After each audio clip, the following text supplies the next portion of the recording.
అందరికీ నమస్కారం అండి. సో ఈ బైబిల్‌లో దావీదు చరిత్ర ఎట్లా ఉంటదంటే, ఆయన ఒక భక్తిపరుడు అయినప్పటికిని, ఎప్పటికీ ప్రార్థన చేసే వ్యక్తి. అయినప్పటికిని ఆయన కుటుంబంలో వ్యభిచారముతో నిండిన కుటుంబంగా మారిపోయింది. అదెలా మారిపోయిందండి? దేవుడు కంట్రోల్ చేయలే కదా వాళ్ళని. దేవుడు అనేటోడు నిజంగా వారి మీద దయ ఉంటే, వాళ్ళ కుటుంబంలో ఏ సమస్యలు రాకుండా, ఏ కష్టాలు రాకుండా చూసుకోలే కదండీ! మనం ఎందుకు నమ్ముకుంటాము బైబిల్‌ని? యేసుక్రీస్తుని ఎందుకు నమ్ముకుంటాము?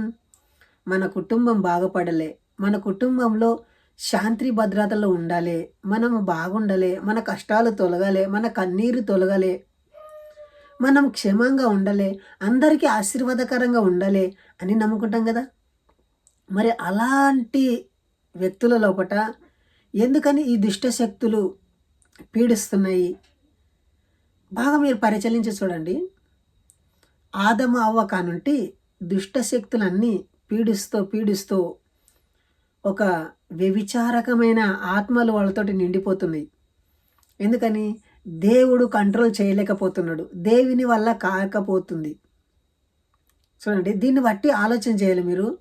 బైబిల్ నమ్మే ప్రతి వ్యక్తి కూడా పరిశీలించాలి ఇలాంటి బైబిల్ని. చూడండి, నేను ఒకప్పుడు క్రైస్తవునిగా కన్వర్ట్ అయ్యింటి. కానీ ఇప్పుడు బైబిల్లో ఉన్న సత్యాలు అంటే బైబిల్ రియాలిటీ, సత్యాలు అంటే కాదండి, రియాలిటీ ప్రజలకు చెప్పాలనే ఉద్దేశంతో ఈ వీడియో చేస్తున్నాను. సో ఈ వీడియోని ఫస్ట్ నుండి లాస్ట్ వరకు చూడండి. అప్పుడే మీకు క్లుప్తంగా అర్థమవుతుంటుంది. మీకేమైనా సందేహాలు, డౌట్లు ఉంటే కామెంట్ చేయండి. వీలైన వాళ్ళు ఫోన్ కూడా చేయండి. సో దయచేసి ఆలోచించండి. దావీదు చరిత్రలకు వెళితే దావీదుకు ఒక నమ్మకమైన సేవకుడు ఉంటాడు.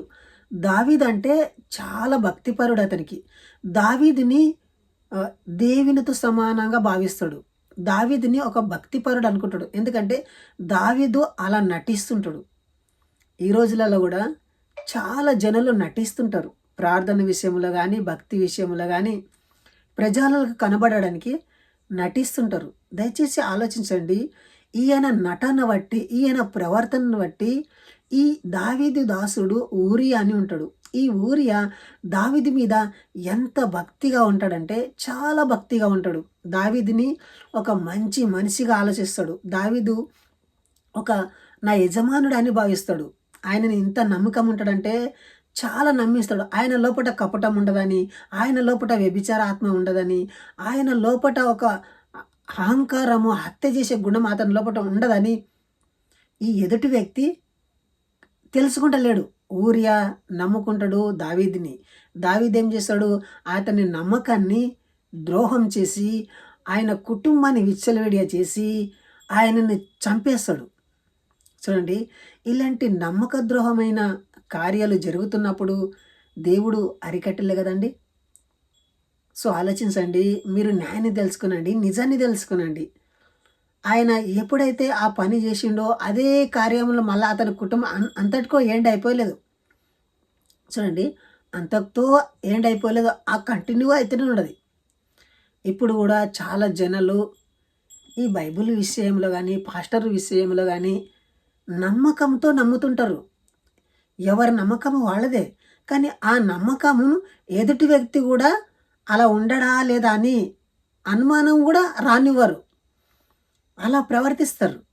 దయచేసి నా భారతదేశంలో ఉన్న నా క్రైస్తవ సోదరులు, మా హిందూ సోదరులు, నేను చెప్పేది ఏమిటంటే రియాలిటీ తెలుసుకునండి. ఎక్కువ మట్టుకు హిందుత్వానికి సువార్త ప్రకటింపబడుతుంది. ఎందుకని? బైబిల్ మార్గంలో రండి, యేసుక్రీస్తుని నమ్ముకునండి, మీ పాపాలు కడిగబడతాయి, మీకు స్వర్గం దొరుకుతుంది, మీరు నరక పాత్రల నుండి దూరమవుతారని చెప్తుంటారు.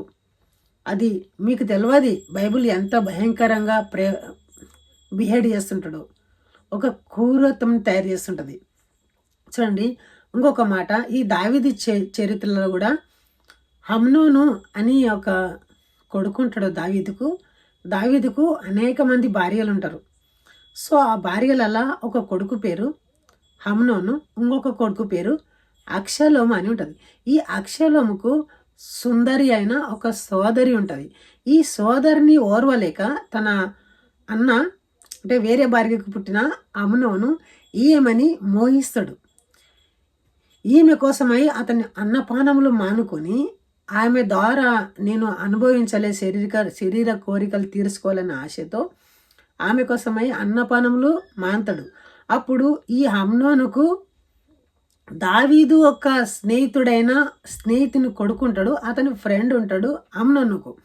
ఈ అమ్నోను ఏమంటాడంటే, అమ్నోను చూసి, అమ్నోను నీ దేనికని చింతాక్రాంతుడై ఉండవు అంటాడు. అంటే మా చెల్లెల కోసమై నేను చింతాక్రాంతుడై ఉండా, ఆమె అందాన్ని చూసి నేను ఓర్వలేకపోతుండా అంటానని చెప్పి ఆయనకు ఒక చెప్తాడు అతని బాధ విని ఇతన్ని ప్లాన్ వేస్తాడు. ఏం ప్లాన్ వేస్తాడు? నాకు గాయాల పడ్డా, నాకు ఆరోగ్యం సరిగలేదు, నేను సావు బతుకులో ఉండా, మా చెల్లెలుగాన నాకు వంట చేసి ఇస్తే నేను బ్రతుకుతా, లేకపోతే నేను చనిపోతా అంటానని దావీదుకు ఒత్తిడి చేస్తాడు. ఎవరు? ఈ అమ్నోను స్నేహితుని సలహా బట్టి, ఒక స్నేహితుడు సలహా బట్టి అతను ఒక ప్లాన్ నేర్చుకొని దావీదు తండ్రి అయిన దావీదుకు అన్నప్పుడు ఆ తండ్రి ఆ ఒక బిడ్డకి ఏం చెప్తాడంటే, నువ్వు మీ అన్నకు పోయి అప్పటములు చేసి పెట్టు, రొట్టెలు చేసి పెట్టు, నీ చేతి వంట తిన్నప్పుడు అతడు ఆరోగ్యపడతాడని మాట ఇస్తున్నాడు అని అంటుంటాడు. చూడండి, ఒక్కరిని తప్ప ఒకరిని మోసం చేస్తున్నారు. దావీదు అక్కడ మోస్తే దావీదుని కూడా మోసం చేసే వ్యక్తి ఇంకొకరు ఉంటుండరు. సో ఆలోచించండి, ఆమె వెళుతుంది అన్న అని భావంతో వెళ్ళినప్పుడు ఆమెను అతని ఇష్టానుసారంగా చేసి ఆమెను పాడు చేసి తన ఇంటికి పంపిస్తాడు. సో చూడండి, ఆ ఒక వచనాలు ఎలా ఉంటాయో నేను ఒక బైబిల్లో చదివి వినిపిస్తా. 2 సమూయేలు గ్రంథము 13వ అధ్యాయము. తర్వాత దావీదు కుమారుడగు అబ్షాలోమునకు తామారు అన్న సుందరివతి అగు సహోదరి ఉండగా, అంటే ఈమె పేరు తామారు అని ఉంది, ఈమె సుందరివతి అయిన సోదరి ఉందంట. దావీదు కుమారుడగు అమ్నోను ఆమెను మోహించను. ఈ దావీదు కుమారుడు ఏం చేస్తున్నాడంట? అమ్నోను ఆమెను మోహించిండంట. తామారు కన్యకైనందున ఆమెకు ఏమి చేయవలనను దుర్లాభమని అమ్నోను గ్రహించి చింతాక్రాంతుడై తన చెల్లెలైన తామారును బట్టి చిక్కిపోయాను. చూడండి, తన చెల్లెల్ని ఏం చేయాలనే ఆలోచనతో అతని అన్నపానములు మానేసి చిక్కిపోయినాడంట.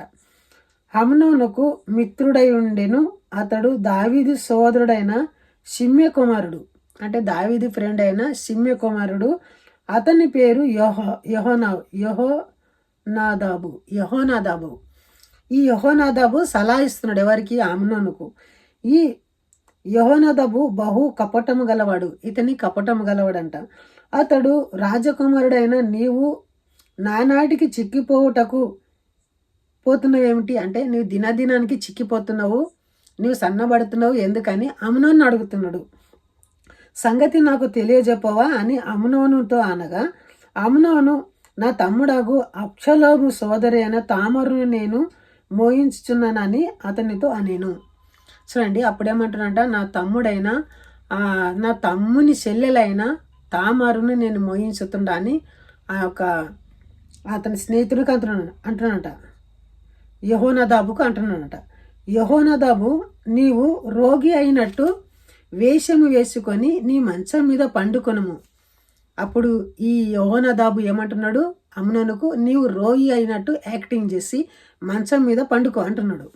నీ తండ్రి నిన్ను చూచుటకు వచ్చినప్పుడు నీవు నా చెల్లెలైన తామారు చేత సిద్ధపరిచిన భోజనము నేను భుజించినట్లు ఆమె వచ్చి నేను చూచుచుండగా దానిని సిద్ధం చేసి నాకు పెట్టినట్లుగా సెలవేమని అడుగుమని అతనికి బోధింపగా అమ్నోను పడక మీద పడి ఉండెను. చూడండి, ఇక్కడ దావీదుకు ఏమంటున్నాడు? నీ తండ్రి అయిన దావీదు నిన్ను చూడడానికి వచ్చినప్పుడు నీవు నీ తండ్రికి ఏమనాలంటే, నేను చూస్తూ ఉండంగా నా చెల్లెలు వంట చేస్తుంటే నేను చూస్తూ ఉండంగా నాకు వంట చేసి పెట్టుమను అంటే నన్ను తండ్రికి చెప్పు అని సోదరుడు సలహా ఇస్తున్నాడు ఇంకొకటికి. అమ్నోను కాయల పడనని రాజు అతన్ని చూచి వచ్చినప్పుడు అమ్నోను, నా చెల్లెలాగు తామారు చేతి వంట నేను భుజించినట్లు ఆమె వచ్చి నేను చూచుచుండగా నా కొరకు 2 అప్పటములు చేయుటకు సెలవీయమని రాజుతో మనవి చేయగా. చూడండి, ఇక్కడ దావీదు తన కుమారుడు రోగి అయి ఉండడంటనని యాక్టింగ్ చేస్తున్నాడు కదా. అలాంటి యాక్టింగ్ చేసే వద్దకు ఎవరు వచ్చిండ్రు? తండ్రి అయిన దావీదు వచ్చిండు. అప్పుడు దావీదుకు ఏమంటున్నాడు కొడుకు అమ్నోను, నా చెల్లెలకు నీ కుమార్తె నాకు వంట చేసి నేను చూస్తున్నాగా అప్పటములు కాల్చియ్యి అంటున్నాడంట. దావీదు నీ అన్న ఆగు అమ్నోని ఇంటికి పోయి అతని కొరకు భోజనం సిద్ధపరచమని తామరు ఇంటి వర్తమానం పంపాను.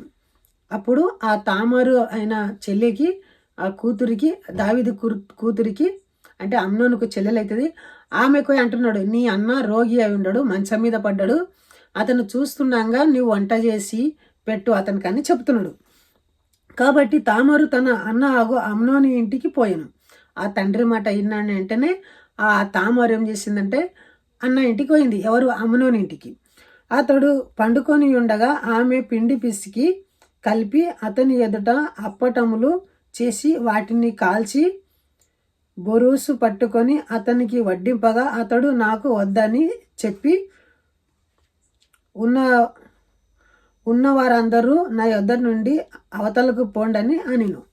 చూడండి, ఈమె రొట్టెలు చేసింది, కాల్చింది, అతనికి వడ్డించడానికి వెళ్ళిపోయింది. అన్నగా భోజనం తీసుకొచ్చిన తిను అని చెప్తుంది అమ్నోనుకు. అప్పుడు ఆ భోజనం నాకు అక్కర్లేదు అంటున్నాడు. అప్పుడు అక్కడ చుట్టూ ఉన్న మందిని అందరినీ వెంటనే ఇక్కడ నుండి వెళ్ళిపోండి అంటున్నాడు. వారందరూ బయటికి పోయిన తర్వాత అమ్నోను, నీ చేతి వంటకము నేను భుజించినట్లు దానిని గదిలోనికి తెమ్మనగా. అప్పుడు చూడండి, నీ చేతి వంటకాలు అంటే నీవు నాకు తినబెట్టలే, నేను అప్పుడు తింటాంటానని ఆమెకు వేరే గదిలోనికి తీసుకుపోయిండు. తామారు తాను చేసిన అప్పటములు తీసుకొని గది లోపటున్న తన అన్నగు అమ్నోను వద్దకు వచ్చాను.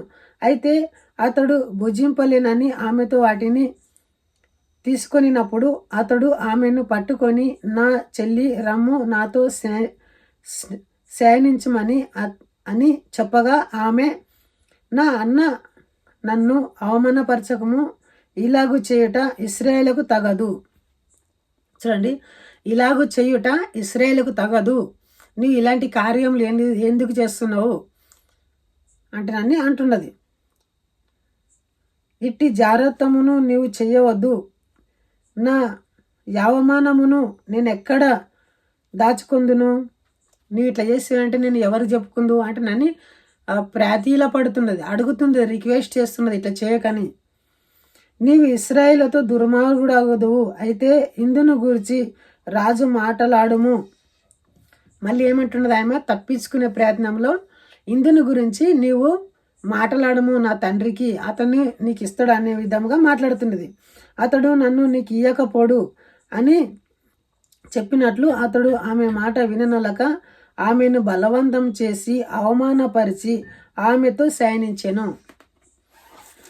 చూడండి, ఎంత విచిత్రమైన పనులు ఇక్కడ జరుగుతున్నది. ఇవన్నీ చూస్తున్న దేవుడు ఒక ఆత్మీయత కానీ ఒక మంచి నడవడి కానీ ఇక్కడ కనబడదు. దీన్ని బట్టి మరి ఎలా అర్థం చేసుకుంటారు? ఇది పవిత్ర గ్రంథము అని పవిత్ర గ్రంథం అని మీరు నమ్ముకునండి, నేనేమి కించపరచను. కానీ ఇక్కడ పవిత్రంగా అనిపిస్తాయా? ఇప్పుడు నేను చదివే వచనాలు న్యాయంగా ఉన్నాయా, అన్యాయంగా ఉన్నాయా? మీరు గ్రహించండి. క్రైస్తవులైన వారు క్రైస్తవులుగా ఉండండి, కానీ హిందూ సోదరుల దగ్గర వచ్చి మీరు ఈ బైబిల్ నమ్ముకోనండి అంటే నన్ను చెప్పినంత మాత్రాన ఇది ఎంతవరకు న్యాయము? దీని లోపట కానీ ఇలాంటి వచనాలు ఉన్నాయి. నేను బైబిల్లో ఉన్నదే చదువుతున్నా, లేనిదేమో చదవలేదు. చూడండి, నేను చదివిన వచనాలు 2 సమూయేలు గ్రంథం 13వ అధ్యాయంలో ఈ కథ రాయబడ్డది. కావాలంటే మీరు కూడా చూసుకునండి. సో దయచేసి ఆలోచించండి. ఈ వీడియో కనుక మీకు నచ్చితే లైక్ చేసి సబ్స్క్రైబ్ చేయడం మర్చిపోకండి.